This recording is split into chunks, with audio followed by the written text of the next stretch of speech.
What's up, guys? In today's video here, I got a bunch of cars together. Well, four. We got 4 cars together, as you've already seen. We've got Angel's GTCS here. Michael brought his Whipple car by for us to use today. Paul's got the Procharger car, and Joel brought the Turbo Coyote car I put together earlier last year for him. Whenever he got his new TKM engine and everything, that car absolutely rips and gets down. So the whole purpose of this video today is I want to show you guys the difference in power adders. So we've got 4 different cars here. One is Angel's pretty much bone stock Coyote car. It's got muffler delete and resonator delete and a catch can. That's literally nothing. No drive shaft, sorry. Has a drive shaft. Nothing else. This car is just completely stock. So we're going to take this car out, drive it, and say, yeah, you know, this is what a stock Coyote drives like, yada, yada, yada. If you have a Coyote, you already know. If you don't have a Coyote, maybe this helps you decide whether or not you want to buy one. The next car that we've got is going to be Michael's S550. It's silver. It's got a Gen 5 3-liter Whipple supercharger. That's going to be your positive displacement blower. This car is going to be just tire shredding torque down low and fantastic drivability. But this car is borderline sketch. This car makes just enough power that the tires that are on it don't really want to hold up to anything more than what it's already putting down. This car makes roughly 760 wheel according to the mass airflow charts. It hasn't been dynoed or anything, but according to how much airflow it's moving, that's about what it makes. Now, the next car that we've got here is going to be Paul's Procharger car. Prochargers are centrifugal superchargers, whereas your Whipple is going to be your positive displacement. That's going to be like instant power, instant torque. It sits on top of the motor. As soon as you touch it, instant power. With your centrifugals, this is where you're going to start having basically a belt-driven turbo in a sense. So like the harder you rev it, the higher the RPMs, the more power it's going to make, right? But the cool thing about the Prochargers is they are really loud all the time because they're always making power. They're always making boost. They don't stop. So the advantage of that is you get this really loud, obnoxious, all right, bypass valve that bleeds off all this air. So like when you're riding through car shows downtown, you are the center of attention. And me personally, I like that. It's a lot of fun. But it's a lot more boring red light to red light. Your positive displacement blower is going to be a lot more fun red light to red light. And it's definitely a very, very enjoyable setup. We're going to drive that in a minute. We're also going to drive Paul's car here in a minute. Now, we do have to be cautious on Paul's car. I will tell you, this car dynoed 825 to the rear tires in 4th gear at Mustang Week on VMP's dyno. This car did really, really well. Drove home with almost no issues. We ended up having a fuel pressure regulator that died. That totally irrelevant to that whole situation. We bought a used fuel system, and that was just one of the things you get when you buy used parts. Highly recommend buy once, cry once, buy it new, be done. Don't buy used stuff. That's the problems that you run into, and that's the problem that we had. But this car made 825. I don't remember the torque on that. I'll get it to you in a minute. But this car only has a 700 horsepower rated McLeod single disc street extreme clutch in it. I put it in years ago, so it has many thousands of miles of abuse and then a blower added to it, and it's at the end of its life. If you put it on a sticky tire, if we put the slicks on this car, it will annihilate the clutch before we ever make a full RPM pull. So we're going to be easy on this car today. We are not going to absolutely rip the piss out of it, but we are going to take it out and enjoy it and have some fun. Now, the last car that we've got here today is going to be Joel's 2011 turbo car. It is a factory 6R80. It is a factory 6R80 2011 Mustang GT. It is a premium, so it is a little bit heavier. It's got the door subs, the nice stereo, stuff like that. This car, a friend of mine actually bought it first and kind of built this car. It is just a base on-3 single 8096 kit. He has upgraded turbos since then. This car went 980s on foot brake like it was nothing, and the car would not leave. He couldn't get it figured out. He only got a couple passes, had engine issues. Well, Joel ended up putting a TKM built motor in this car, 2,000 horsepower motor, and this car has been, I think, a best of 867 or something like that. And it is now, instead of on an 8096, it's now on an 8589, which, it seems like it's doing okay or struggling to get it. I think he's struggling to get it back where it was, but he's definitely on the uphill side of that now because he found some transmission issues. And turns out all that stuff plays hand in hand. If it doesn't sync up and mesh perfectly, then you're going to have a bad time. But he brought this car by today. We're going to go out and take a ride in it as well. This car does have a cage and only 2 front seats because it is a drag and drive based car. So it is going to be something that you can drive anywhere and everywhere. He drove it 45 minutes or an hour just to come hang out with us today so that we can shoot this video for you guys. Now, the biggest thing that I want people to notice on this stuff is we're going to drive the turbo car, the centrifugal car, the positive displacement displacement car, and the stock car. And hopefully this helps you kind of decide if, you know, hey, if I'm wanting to buy a power adder, which one might be best for my personality or my lifestyle? What might be the best for my driving style? Which one might I like the most? Or maybe you just don't know the difference in all of these, and this kind of helps show you where your differences are. Now, your turbo car is going to have a lot of lag, so down low, you know, it's going to be a little lazy, hesitant to come on. When it comes on, it's going to come on really strong. Having said that, I'm going to roll right on into, let's take Angel's car for a drive first. We'll start with the stock NA car, then we'll come back to the positive displacement car, then the Century car, and then the turbo car. And oddly enough, I actually did that for a reason. We'll go from no power adder to positive displacement, which is going to be the most horsepower, the most torque right on the hit. Like as soon as you snap the throttle, you're going to have instant power. Then we'll go to the centrifugal, where your horsepower and torque will differentiate a whole bunch. Like you'll make, this car made like 825, but it only made like 700 pound-foot. You know, is way down on the torque side. That's just how centrifugals are, because the power comes in past the torque, the peak torque curve. That's the reason why these cars work really good on the street. They don't spin because they don't make a gobs of torque. Now, the other car though, the turbo car, whereas we went from positive displacement to centrifugal, this car is going to act like a belt-driven turbo. All the power's up top. Then we're going to step to the turbo car that's actually probably making somewhere between 12 and 1300 in that ballpark range. So we will be going from slowest to fastest as well. So that stuff will be kind of factored in as well as we go in and make these drives. So stay tuned and let's go find out how these things drive. All right. So this is what size Whipple? This one is a Gen 5 3-liter. This one, I don't know how much boost it's on. I can't remember. But this car makes right at like 740 on the mass airflow pound per minute when we data logged it. And this one, the clutch is at the very top, so I'm still trying to get used to that. We went from an automatic that drives beautiful to a manual that's kind of rowdy. And this clutch is at the very top. What clutch? I don't know. So when he brought me this car, we ended up doing a big dog fuel system, like buy once, cry once. I told him that. He took it and ran with it. He did not hesitate. He really listened. Yeah, and then he bought the Corsa Extreme exhaust, or Sports. I think he's Corsa Sports. It's not bad. No, and there's almost zero drone. Like you get on the interstate and this thing don't make a noise. I mean, it's nice. Yeah. I noticed in her car over there, like it got I heard the raspy that you as you were accelerating. I was like, yeah, I like the deep tones. Yeah. And see, her car still has an H pipe on it, so it's got a deeper tone to it and a little less rasp. But it kind of still comes back around full. But I mean, it's 700 and some horse at the tire, and it's nice. And yeah. You know. Yeah, I mean, this is something He's sitting in the middle. He's like, basically. Hey guys.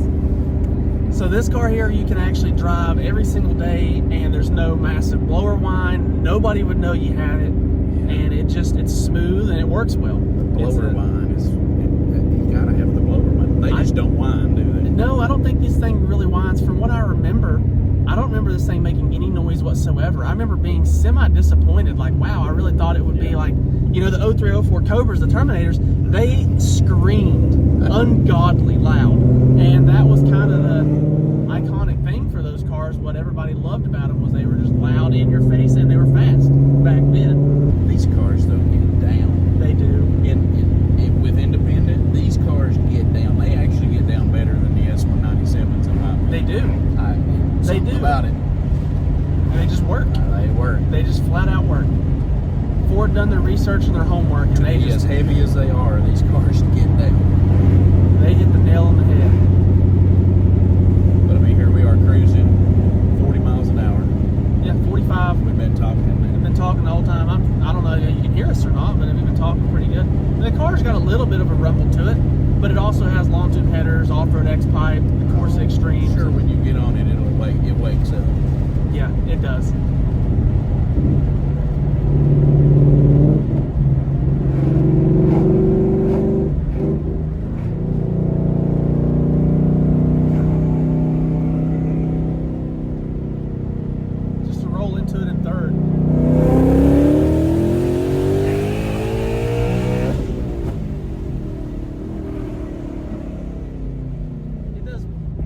impressive for. Oh yeah, I just enjoyed that. That's more fun than my Chevy.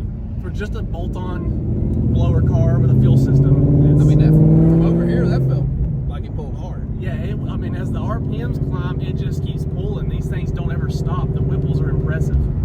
Every one of these I've worked on, I've been impressed with it.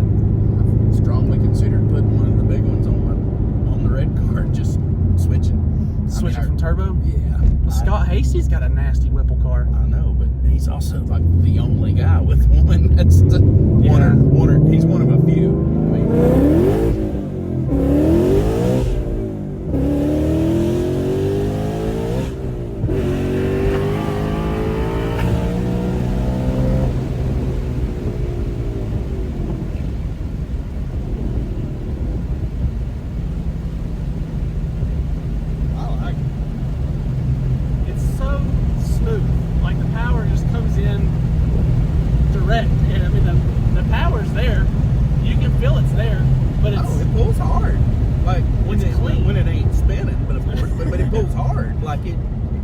I told him, I said, man, the one thing this car needs is a tire. Oh. It's borderline dangerous without a tire. The last time I drove this thing, I just rolled into it in third. I was delivering it to his house and just rolled into it in third, and at 90 it just started spinning and got sideways. And I was like, that's sketchy. I mean, that's a lot of power, and it all comes in pretty much instantly, but if you hit it low, it has just enough that as it continues to pull, it just gets rowdier and rowdier. It's the car's at the power level you need a radio. Yeah. Period. This is the most perfect daily driver setup, power-wise. Anything more than this, and it just becomes sketch. Even Paul's car gets sketch. It made, another probably 100 horsepower on top of this one, and up top, it walks all over the place. And all it does is spin up top. I'm sure if you was behind it, you just see it laying 11s. Oh yeah. And it's on street tires just like this is. Technically worse. They're just, a set of Nexons? Yeah. This is on some Michelin It's on pilots. decent tires. These are almost as expensive to burn off as mine. Dang. Almost. Maybe worse. I don't know. These are probably good $450, $500 a piece. People say they're a really good tire on like a road course. They're definitely not a really good tire for like drag racing or trying to hook up on the street or anything like that. The 888Rs that are on my GT500, they were pretty good in warm weather when they were new, but once they were burning it all, it's sketch now. It's dangerous.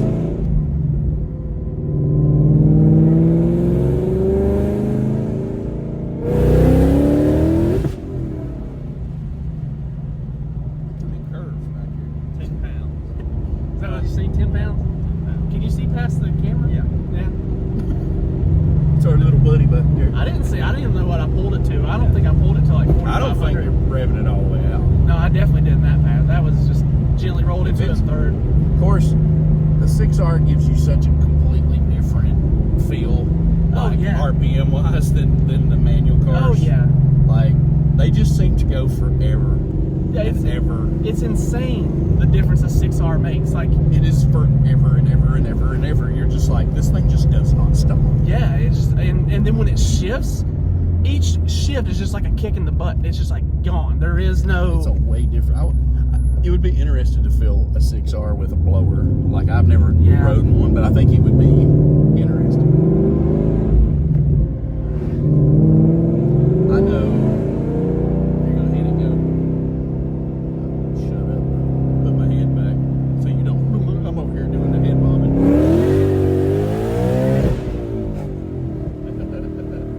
I don't know what it made. I know I pulled it to like 77 that time, but it was spinning. Wow, it hit 77 that fast? Yeah.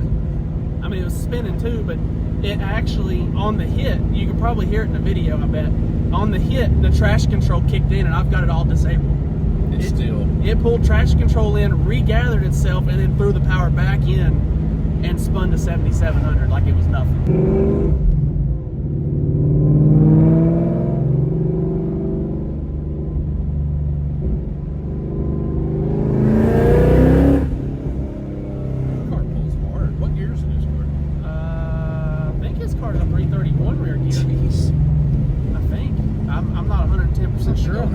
chiropractic adjustment. I'm getting old. This thing will probably give it to you if we hit it hard enough on a sticky If it tire. had a tire, no doubt. Every time you've hit it, my head's been like a bobblehead over here. This car right here kind of changed my mind on Whipples and stuff like that, because like when Brett got his car back with the new Kenny Bell on it back in the day, I raced him and on the hit he jumps me, and as soon as he starts changing gears, the Procharger car would come around on top of him. And that's how the old Cobra cars were. They get you on the hit, but then a turbo car would just eat their lunch. yeah, exactly, come around them like they were in reverse. Yeah, I was like, what happened? You tied to a stump? Yep. I'm extremely impressed with this car. I think it is an absolutely incredible power band that this thing delivers. It's fast. It does rev fast. I like it. And it doesnn't care, is the crazy part. It doesn't seem to care what you're doing or anything. The car just always making power. Now, I will say, as a disclaimer, he did say this car was extremely sketchy to drive in the rain, because if you're on the interstate and you try to overtake somebody, it throws the power in and just wants to immediately spin. Yeah, There's like... that could suck. Yeah, so I think that's where the Procharger comes in handy for daily driving, like in the rain or something like that. That car doesn't make torque like this. Like, it's a dud down low. Yeah, that's effectively the type of blower. It just is like all the torque it wants. Mm-hmm. Yeah. Dynograph probably is like, thunk, and then the torque goes like this. Yeah, I bet it does. We have to look up a dynograph for one of these things. I'm sure it's going to be just a straight up line. And then they taper off and pass at 5250 when the power comes around, and which is the way the GT500s were. So. Whereas if you take the dyno sheet from Angel's stock car and Paul's car and lay them side by side, if the numbers just shifted up, if you lowered the numbers down to where they were on the same scale, it would probably be the exact same graph. It just there would be no shifted difference. Upwards. Mm-hmm. I agree. So it just moves it way up. From whereas Angel's car probably makes 370 to the tires, that one made 825. Right. It's a substantial gain for a bolt-on blower that took what, a day and a half to put on, if that. It was definitely, it was a lot easier to bolt that on than it was this by so the tenfold. Procharger's way easier. Oh god, yeah, it's 4 bolts and the blower's on. That's right, it's just an intake manifold. Mm-hmm. I couldn't believe when I took the intake off of that car to move the intake air temperature. No, that one wasn't. That's not intake manifold on those. It's just it bolts right. 4 to the front of the block. Yeah, 2. I think it's 2 to the head, or 1 to the head, 3 to the block, and then you bolt like a little cam lock thing onto the front of the crank pulley, and it's an add pulley on that car. On these, it's not. I've dealt with one of these too. These suck. They actually make them serpentine, and they're a pain in the butt to change belts on. But on those where they're just add pulley, they're a pain in the butt to change belts on. yeah.